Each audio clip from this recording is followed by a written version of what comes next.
Live from the spectacular Garden Route in South Africa. We're streaming worldwide on eRadioSA.com. It is Travel Tuesday again, and time for us to check in with Rose, who is finding her at herself at one of her offices again this afternoon. She just told me it's the one in Sagefield today, where she's grinding a bit. How are you, Rose? I'm very well, and yourself? It feels definitely does like a grind these days, because I've been grinding my nose to the grindstone at the daily grind. Yeah, exactly. But obviously it's getting a bit busy now for you as well, with the Oyster Festival just around the corner. Sure. Unbelievable. It's been going so well. I mean, been running this campaign now for just over a month, and it looks like we're getting outreach there. And I just want to tell everybody, yes, the Oyster Festival is continuing. It's not like we have an event in the middle of the field. It's not like any other events have thousands of people. A lot of these events can be done virtually, and a lot of the all these protocols are in place for every single thing. We actually thought ahead, not just, just kind of let's do this and have 100 events with hundreds of people. So the way that this festival was designed was definitely in mind that if anything happens, you can still come here, still stay here, still work here remotely and enjoy an event, even if it's you going to cycle in the forest on your own, in your own time, and you registered on Strava or whatever it is that you may want to do. And I think it's very clever. So, yeah. It is. And as you said online, work, live and play, right? That's the concept? Yeah. Work from Knysna is our hashtag, obviously, and then our little hashtag stay, work, play. Stay, work, play, that's it. Stay, work, play, hashtag stay, work, play. I think it's a very nice concept. So very nice. Absolutely. I mean, who wouldn't want to be in a beautiful place away from the crazy cities and doing crazy stuff with crazy people? And one thing the Garden Route has is space. So yeah, exactly. We do have a selected few crazy people, I must say, but not like in the cities. Yeah. Are you nuts? Oh, yeah. yeah, something like that, Rose, something like that. But now, today we're talking winter in the Garden Route of South Africa, so now I'm going to play devil's advocate and say, why should I visit the Garden Route in the winter? It's cold, and I don't like getting wet, so why? Well, popular to any belief is that our winters can actually offer way more than most places in winter. Number one, I mean, the whole Garden Route from Mossel Bay right through to Plet in this area has got a very interesting microclimate system, which actually allows us to have some of the most moderate winters or moderate climates on the planet. Yeah. And I think that we are the second most moderate climate on the planet. The first one, I think, was Hawaii, and it's got to do with our sea temperatures, which is very, very interesting. It's a whole bunch of stuff that we don't actually know a whole bunch of, but it's got to do with sea temperatures, air temperatures, and of course because of our microclimate systems.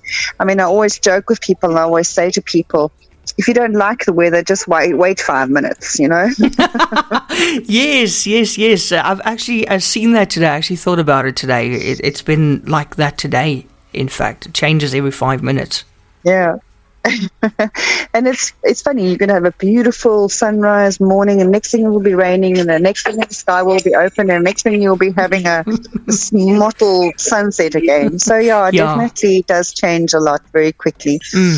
But besides that, I mean, anywhere in the world, when people, especially people from overseas, when they think of winter, they think of serious snow, deep knee, and it's cold and it's freezing, and they have to have, do certain isolations and kind of stuff. Whereas we here in the Garden Route, I mean, because of our moderate climate systems, we actually experience our climates very different. There's no like a definite cold and a definite summer. I mean, we know that sometimes in summer, when it's November, December, we're actually experiencing cooler days, and we know that in the middle of May and June, that we can have the most beautiful warm days walking around with shorts and t-shirts. Yeah. So, it's a question of timing in regard with weather. I mean, weather you can't really predict. It's got its mind of its own. It's like a woman. You said it, Rose. She said it. I didn't say that. You think you got us figured out, and then damn. Yeah, exactly. Full draadwerk, I tell you. Yeah. But besides that, I mean, okay, yes, the sun rises a little bit later and the sun sets a little bit earlier, but that actually brings on some of the best sunrises and sunsets that you will actually experience in South Africa. I'm convinced of that. So a lot of people actually come to the garden route over this period from June and July to actually come and take photographs. They bring their cameras because they know that somewhere along the line, somewhere they're going to be taking spectacular photographs. And the bonus about being in the garden, and is what people don't realize, is that when we are going through these periods of May, June, July, our capacity of people actually drop right down. So where you would have had 20,000 people in a town, you would now have 5,000. So space is something that all of a sudden you have plenty of. And in that, you also create a type of environment where if you're a nature photographer and you want beaches that are clean and open and sunsets that are like really beautiful, you don't get a lot of like activity around you. You actually get these beautiful photographs. So that's one of the reasons photography is a huge thing. And of course, I mean, I find that in winter is my favorite time to hike, to ride my bicycle, to do all those energy sports, because what you do find is that you're not freezing and you're doing these sports, but you're not going to cook, you're not going to burn yourself into oblivion. So I'm finding that your outdoors activities in winter is very nice, and the climate's very gentle and soft in this area. And I mean, talking right through from Mossel Bay, Plate to Oudtshoorn, anyway, you're getting much better kind of things. Yeah. And then, of course, for the fun winter things, if you're staying not far away, or you want to enjoy a little bit of real winter, we do have snow sometimes in the Swartberg Mountains, and we have quite a few places, especially in the Oudtshoorn region, where people actually never seen snow. They go to Oudtshoorn, into the mountain area, up the Swartberg Pass, go and see snow, which is quite exciting. I mean, South Africans, we don't really know snow.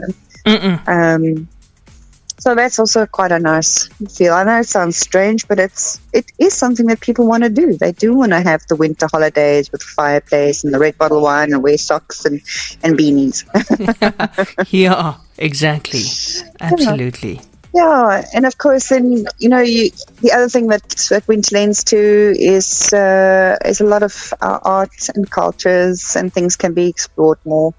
If you're not going to the beach, I mean, I know for myself, especially, I love going to museums, and I love to go to little trinkets and little coffee shops and explore things, because in summer or other times when it's warm, you always want to be out there. So this is the time that you can actually explore the towns a little bit. And we have some of the most beautiful museums on Mossel Bay, the DS Museum with that beautiful boat inside. Oh, yeah.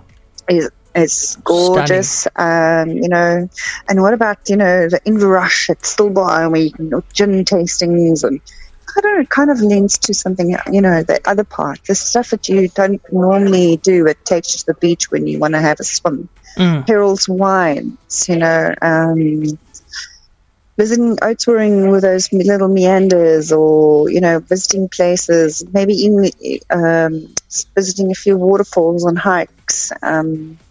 You don't have to do the water kind of sport, but, you can have those other activities. For instance, I mean, in Knysna you can do heritage tours. In Plits you can I mean, there's so many beautiful restaurants in Plet and hikes as well. And I know the Plet Camino, they still run there. It was a canoeing holiday, which is actually perfect if you're doing it in a quiet time.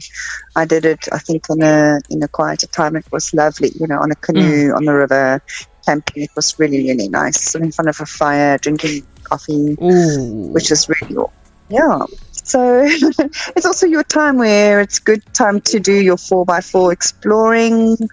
Even if you're going to the mountains, nice and quiet. All your mountain passes are really nice and quiet. You can visit some really great game parks and so on. Yeah. So I think there's definitely a space for a winter escape if people don't like we're using the word winter, but I think winter for us doesn't mean winter at all. It means that it's the calmer seasons. So you, number one, have a microclimate system that can give you some of the most beautiful days. Number two, you have some of the most spectacular sunset, and as a photographer, you can come and travel here.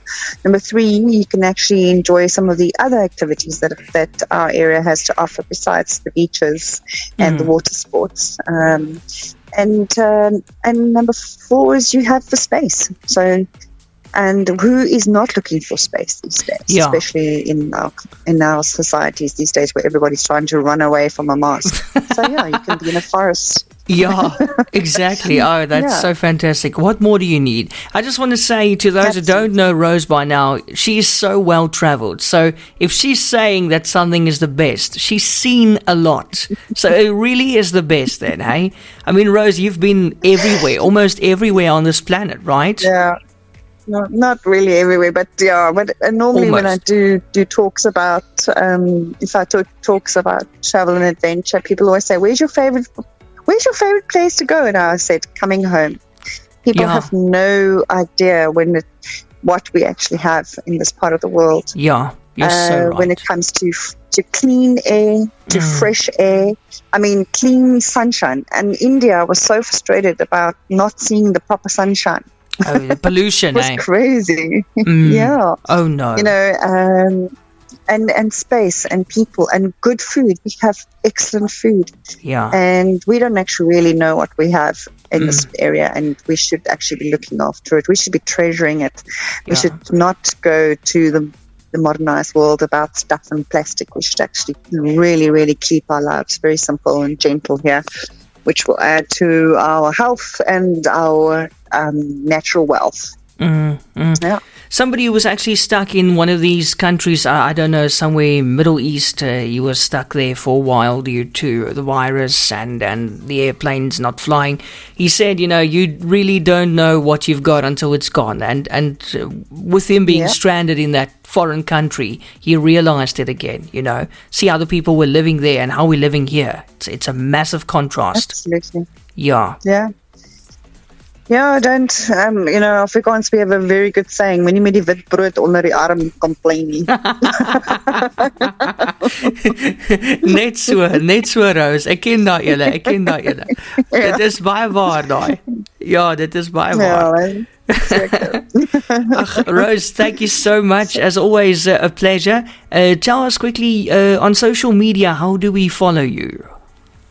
Okay, so you can basically find me on Instagram, on Twitter, on Facebook, and I have a blog. Or if you just tag @GoTravelBug, you will find me on any of those platforms. Travelbug Rose is my brand name, and my website is www.gotravelbug.co.za. And then, of course, this weekend I'll be traveling to the middle of a Karoo. So next week I'll be talking a little bit about the Karoo, halfway net. Ooh, nice. Yes, and gonna watch your social media for those beautiful pictures, because I know you will post some beautiful pictures again. Rose, thank you so much as always, and talk to you again next week. Have a super Tuesday. You too. Thanks again. Thanks. Take care. You too. Bye.